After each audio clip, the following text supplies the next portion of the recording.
नमस्ते दोस्तों, मैं हूं सीमा वालिया। आप सभी का स्वागत है मेरे चैनल सीमा वालिया में। तो चलिए दोस्तों, आज इस वीडियो में मैं आप सभी को करवा चौथ की कथा सुनाऊंगी। दोस्तों, इस करवा चौथ व्रत में हमें कथा सुननी अनिवार्य होती है। करवा चौथ माता की हम कथा सुनते हैं तभी हमारा व्रत संपूर्ण माना जाता है। तो मैं आप सभी को इस वीडियो में चारों कथाएँ सुनाऊँगी। तो शुरू करते हैं दोस्तों। एक साहूकार था, उसके 7 बेटे थे और एक बेटी थी। वह सातों भाइयों की प्यारी बहन थी। एक साथ ही बैठकर खाना खाते थे। एक दिन कार्तिक की चौथ आई तो उसकी बहन ने करवा चौथ का व्रत रखा। सारे दिन भाई भोजन करने आए। दिन कार्तिक की चौथ आई तो उसकी बहन ने व्रत रखा। सारे भाई भोजन करने आए और अपनी बहन से बोले, बहन तू भी खाना खा ले। उसकी माँ बोली, आज यह खाना नहीं खाएगी, इसका करवा चौथ का व्रत है, जब चांद निकलेगा तभी खाना खाएगी। तो उसके भाइयों ने छल कपट से जंगल में आग जलाकर छलनी से चांद दिखा दिया। तो वह अपने भाभीियों से बोली, चलो भाभी, चांद निकल आया है, अर्घ दे लो। तो उसकी भाभी बोली, ये तो तेरा चांद निकला है, हमारा तो रात को निकलेगा। वह सुनकर भाइयों के कहने से उसने चांद को अर्घ दे दिया और खाने बैठ गई। पहला टुकड़ा तोड़ा, बाल निकला। दूसरा टुकड़ा तोड़ा, छींक मारी। तीसरा टुकड़ा तोड़ा तो राजा के घर से बुलावा आ गया कि राजा का लड़का बीमार है, जल्दी भेजो। माँ ने लड़की के पहनने के लिए 3 बार संदूक खोला। तीनों बार सफ़ेद कपड़े निकले। अब उसको सफ़ेद कपड़े पहनकर ही ससुराल भेज दिया। और माँ ने लड़की के पल्ले में एक सोने का सिक्का बांध दिया और बोली, रास्ते में जो भी मिले पैर पड़ती जाइयो, जो तुझे सुहाग की आशीष दे उसे सोने का सिक्का दे देना और पल्ले को गांठ लगा लेना। अब उसके रास्ते में जो कोई भी मिला सबके पैर पड़ी, पर किसी ने भी सुहाग की आशीष नहीं दी। अब वह ससुराल में आई तो दरवाजे पर छोटी ननंद खड़ी थी। वह उसके पैर पड़ी तो ननंद बोली, सीली हो, सपूती हो, 7 बेटों की माँ हो, मेरे भाई का सुख देख। अब उसने सोने का सिक्का ननंद को देकर पल्ले को गांठ मार ली। उसके बाद वह अंदर आई। आकर देखा कि उसका पति मरा पड़ा है। वह अब उसे लेकर एक कोठरी में पड़ी रही। 1 साल तक उसकी सेवा करी। उसकी सास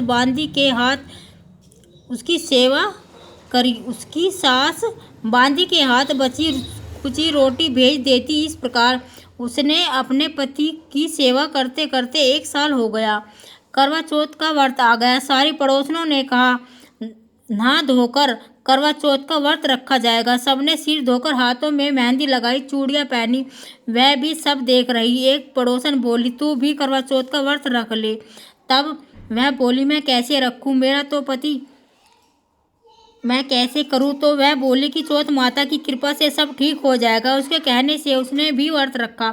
थोड़ी देर बाद करवे बेचने वाली आई। करवे ले लो री, करवे ले लो, भाइयों की प्यारी बहनें करवे ले लो। एक करवा गली वाली को भी करवे दे जा रही। वह कहने लगी, मेरी दूसरी बहन आएगी जो तेरे को करवा देगी। उसकी तीसरी आई, करवे ले लो री, करवे ले लो, भाइयों की प्यारी बहन करवे ले लो, मेरे को भी करवा दे दो जा। तो वह बोली कि मेरी तीसरी बहन आएगी, वो मेरे करवे देगी। इस तरह 5 बहन आकर चली गई, पर किसी ने भी करवे नहीं दिए। फिर छठी बहन आई और बोली, मेरी 7वीं बहन आएगी, तुझे करवा देगी, बस तू सारे रास्ते में कांटे बिखेर रख देना। वह खूब चिल्लाती हुई आएगी तो उसके पैर में कांटा चुभ जाएगा। तब उसके पैर से तू सुई लेकर कांटा निकाल देना और उसका पैर पकड़कर छोड़ना मत, और उसके पैर का कांटा निकाल देना, तो वह तेरे को आशीर्वाद देगी। भाई जियो, साई जियो। जब वह तुझे आशीर्वाद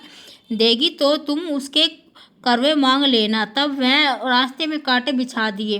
तब जब वो करवे लेकर खूब चिल्लाती हुई आई तो उसके पैर में कांटा चुभ गया। उसने तुझे आशीर्वाद दे दिया तो वह करवे भी देकर जाएगी। तो वह बोली, तूने तो मुझे ठग लिया। यह कहकर उसने करवे दे दिए। अब करवे लेकर उसने उजमन की तैयारी की, व्रत रखा। राजा का लड़का ठीक हो गया। वह बोली मैं बहुत सोया। वह बोला मैं बहुत सोया। बोली सोए नहीं भी 12 महीने हो गए तेरी सेवा करते करते। फिर उसने चौथ माता का उज्जमन किया, अच्छी तरह से किया। अब उसने चौथ माता की कहानी सुनी और उज्जमन करा। अब वे दोनों चौपड़ खेलने लगे।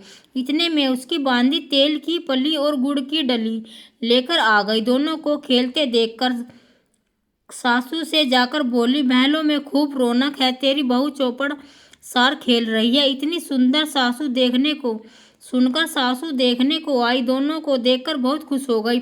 बहू ने सासू के पैर दबाए और सासू बोली बहू सच सच बता तूने क्या किया। उसने सारा हाल अपनी सासू को बताया तो राजा ने सारे शहर में ढिंढोरा पिटवाया कि अपने पति की जीवन सुरक्षा के लिए सब बहनों को करवा चौथ का व्रत रखना चाहिए। पहले करवे को अपने पीहर में जाकर उज्जमन करे। हे चौथ माता, जैसे राजा के लड़के को जीवन दान दिया वैसे सब किसी को देना। कहानी सुनते सुनते सब कटोरी में चावल ले चांद को अर्घ दे। ऐसा बोल कर चंदा आए चंद्रवालिये, चंदा आए बार में, उठ सुहागन अर्घ दे, मैं बैठी थी बाट में।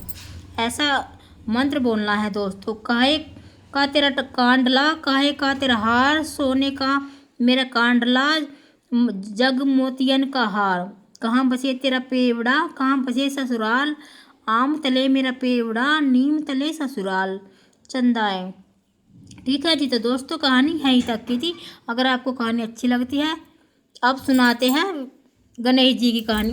वासु, एक बुढ़िया थी, उसके एक बेटा और बहू थी। वे बहुत गरीब थे। बुढ़िया माई हर रोज गणेश जी की पूजा करती थी। गणेश जी हर रोज बुढ़िया से कहते बुढ़िया माई कुछ मांग ले। तो बुढ़िया कहती मैं क्या मांगू। तो गणेश जी बोले अपने बेटे से पूछ ले। तो बेटा बोला मैं धन मांग लूँ। बहू से पूछ ले। तो बहू बोली सासू जी पोता मांग लेना। बुढ़िया ने सोचा कि दोनों अपने मतलब की मांग रहे हैं तो पड़ोसन से जाकर पूछ आऊ। वह पड़ोसन के घर जाकर बोली गणेश जी बोले कुछ मांग ले। तो पड़ोसन बोली पगली क्यों तो धन मांगती है, क्यों पोता मांगे, थोड़े दिन की जिंदगी है, अपनी सुंदर काया मांग ले। घर आकर बुढ़िया सोचने लगी बेटा बहू भी राजी हो, उनकी भी माननी चाहिए। दूसरे दिन गणेश जी आए और बोले बुढ़िया माई कुछ मांग ले। बुढ़िया ने कहा मुझे सुंदर काया दे, सोने के कटोरे में पोते को दूध पीता देखूं, अमर सुहाग दे, निरोगी काया दे।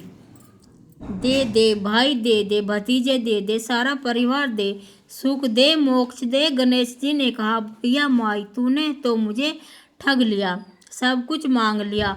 अब जैसा बोला है वैसा ही हो जाएगा। और गणेश जी अंतर ध्यान हो गए।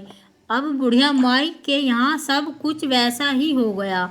गणेश जी महाराज जैसे बुढ़िया माई को दिया वैसे सब किसी को देना।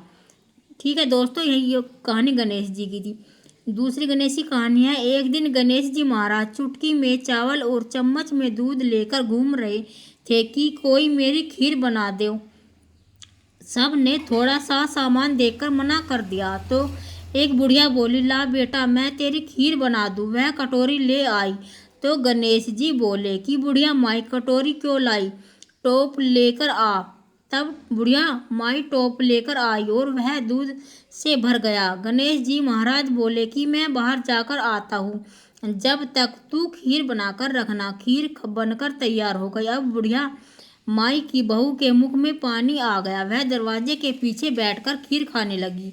थोड़ी देर बाद खीर खाने लगी तो खीर का एक छींटा जमीन पर गिर गया, जिससे गणेश जी का भोग लग गया। थोड़ी देर बाद बुढ़िया गणेश जी को बुलाने गई तो गणेश जी बोले बुढ़िया माई मेरा तो भोग लग गया। जब तेरी बहू दरवाजे के पीछे बैठकर खीर खाई तो एक छींटा जमीन पर पड़ गया था, सो मेरा तो भोग लग गया। तो बुढ़िया बोली बेटा अब इसका क्या करूं। गणेश जी बोले खीर सारी अच्छे से खा पीकर सबको बांट देना और बचे तो थाली डालकर छीके पर रख देना।